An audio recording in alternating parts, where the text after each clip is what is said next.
Officials from the Ministry of Health, led by the Permanent Secretary Dr. Diana Atwine, appeared before the Public Accounts Committee of Parliament to address queries from the Auditor General's report for the financial year 2023-24.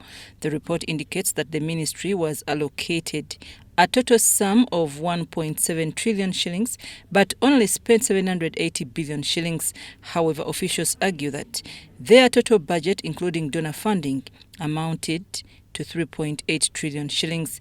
The query that sparked significant debate was regarding the owner's engineer issuing and signing the certificate of milestone completion for the Lubowa specialized hospital project, prompting the Ministry of Finance to release 1.1 trillion shillings. Also, your ministry kept on receiving money for supervision.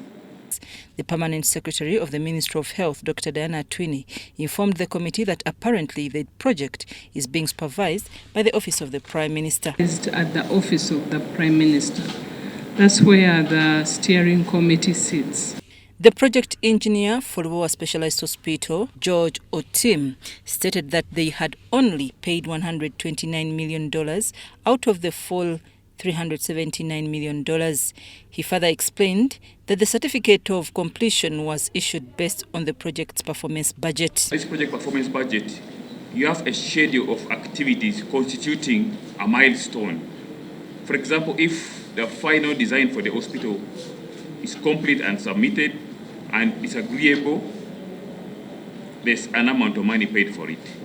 Members of Parliament demanded an explanation from him as to why he issued a certificate of completion when there was no work done. Consequently, the engineer issued a certificate based on the progressive report of the contractor. While the committee interrogated the engineer, member Nathan Mafabi suggested that it would be important for all three parties, Finance, Accountant General and the Ministry of Health, to appear simultaneously. So we are wondering, what is the basis of your payments, of your certificates, if you cannot access the site? True that the certificates of completion you made, which warranted payments, were as a result of only getting reports from the contractor without your own inspection.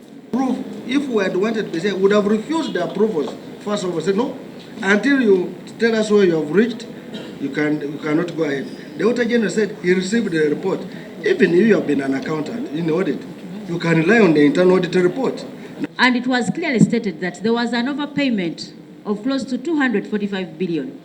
And the reason for the overpayment was that you issued certificates, misleading certificates. So for me, Honorable Abdallah Mafabi, I don't see any reason as to why the engineer cannot respond to his activity. According to the Auditor General, there was an overpayment of over 200 billion shillings, resulting in a financial loss. The engineer denied awareness of this, prompting the committee chair to swear him in. There's no restricted access to site. I have not had restricted access. No, answer what I'm saying. It's a yes or no. You are disputing. I'm disputing.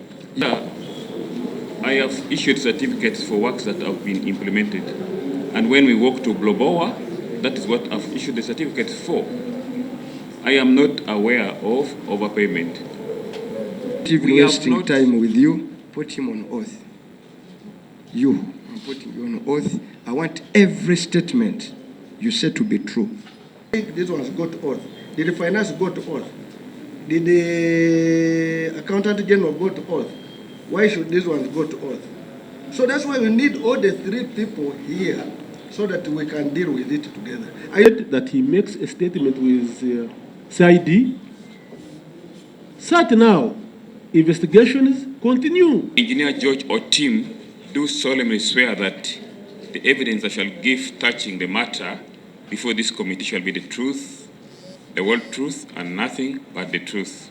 The engineer failed to convince the committee, and the chair ruled for him to go to the Criminal Investigation Department to make a statement, with the investigations continuing. However, the decision was revised, and a physical inspection of the site to assess progress was scheduled for next Monday. I'm Nafka Farida and Gloria Gwetabinji in Kampala.